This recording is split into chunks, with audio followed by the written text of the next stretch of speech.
इसके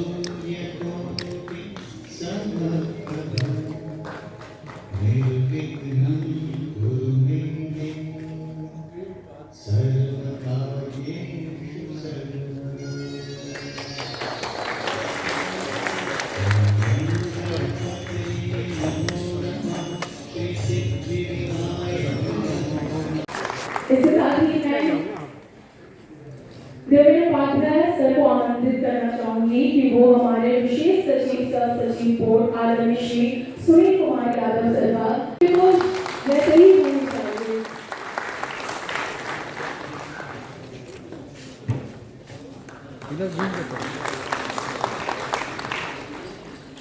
बहुत बहुत धन्यवाद। इसके साथ ही मैं श्री तुषार माली जी को आमंत्रित करना चाहूंगी द्वारा आज आरपीएल रिकॉग्नाइज्ड प्रायर लर्निंग के संबंध में कार्यशाला आयोजित की गई है। आप अवगत हैं कि बीओसीडब्ल्यू द्वारा निर्माण श्रमिकों के कल्याण के संबंध में काफी योजनाएं की जा रही हैं। विभिन्न 16 प्रकार की योजनाएं की जा रही हैं। उसी में एक आरपीएल भी है, जिसमें कि हमारे जो निर्माण श्रमिक हैं, निर्माण श्रमिक बंधुओं को हम उनके स्किल, उनके द्वारा जो भी उनकी स्किल है निर्माण में, उसका क्षमता वर्धन करना चाहते हैं। उन संबंध में सभी जिलों में, सभी प्रखंडों में और सभी पंचायतों में तथा जहां भी कंस्ट्रक्शन साइट है, जहां पे वर्कर काम करते हैं, वहां पे हमारे ट्रेनिंग पार्टनर्स जाएंगे और उनका क्षमता वर्धन करेंगे। उनका क्षमता वर्धन के साथ ही साथ उनके स्किल जो भी है उसको सर्टिफाई भी करेंगे। तो थर्ड पार्टी असेसमेंट करके उसको सर्टिफिकेशन देंगे। उस सर्टिफिकेशन के बाद में उनकी जो कैपेसिटी है वो एनहांस होगी, वो उनको अच्छे वेज मिलेंगे। साथ ही साथ विदेशों में भी अगर वो जाना चाहें तो उनको एक सर्टिफिकेट हुआ जिसके माध्यम से विदेश में जाके वो नौकरी प्राप्त कर सकते हैं और अच्छी आय और आमदनी उनके द्वारा की जाएगी, जिससे कि उनका विकास बल्कि बिहार के बाहर भी कंस्ट्रक्शन सेक्टर में काफ़ी ज़्यादा इनकी भूमिका है। लेकिन अक्सर हाँ आप देखते होंगे कि ये जो कंस्ट्रक्शन सेक्टर में जो टेक्निकल स्किल है उसके निचले पायदान पे ये लोग हैं और इसीलिए काफ़ी ज़्यादा फिजिकल मेहनत करने के बावजूद भी इनका जो रेन्यूमरेशन होता है, जो इनको पारिश्रमिक मिलता है, वो उसके हिसाब से सही नहीं होता क्योंकि इनमें स्किल का अभाव होता है। और ये आरपीएल जो है उसी में ब्रिज का काम करेगा। तो मुझे इस बात की खुशी है कि बोर्ड जो है उसने इस प्रकार का निर्णय लिया है।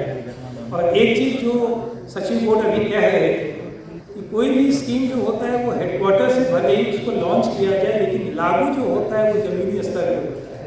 इसीलिए इसमें आज का जो वर्कशॉप किया गया या जो आयोजन अभी चल रहा है उसका बेसिक पर्पस यही है कि आप लोग भी उसी सोच से अलाइनमेंट रखें जो कि मुख्यालय चाहता है कि इसमें एक्चुअली में वर्कर्स को इसमें फ़ायदा पहुँचे और फीडबैक के माध्यम से इसमें निरंतर सुधार होता है।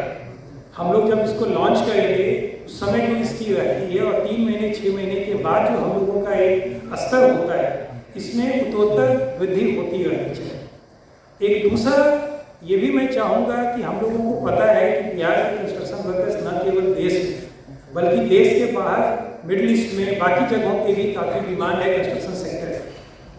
तो हम लोगों को प्रयास करना चाहिए कि जो हमारे यहाँ के जो लोग सर्टिफाइड हैं, जो ट्रेंड हैं, उनको कैसे वहाँ का मार्केट भी उनके लिए एक्सेसिबल हो सके।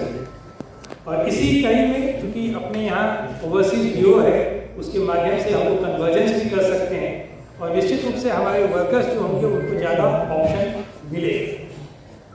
अंत में मैं एक चीज़ ये कहना चाहूँगा कि बोर्ड जो है, हालांकि 2008 में इसका गठन हुआ, पिछले 5-6 सालों में आप लोगों के सहयोग से हम लोगों ने 2-3 चीज़ों में काफ़ी वृद्धि किया, जहाँ सेस की वसूली भी काफ़ी अच्छी हुई, वहीं योजनाओं के लाभ देने में भी हम लोग काफ़ी अच्छा हुए।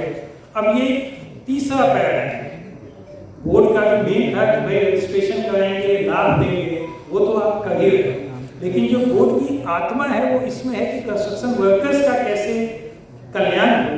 तो एक तो चीज़ है आप कर ही रहे हैं, इस नए चीज़ में जो आप एक नए कह सकते हैं कि सेक्टर में जिसमें आप बोर्ड को आप लोग ले जा रहे हैं, उस पर मैं चाहूँगा कि थोड़ा सा आपका इन डेप्थ उसमें आपका पैशन के साथ आप इससे जुड़े और निश्चित रूप से हमारे राज्य के मजदूर जो हैं उससे लाभान्वित होंगे।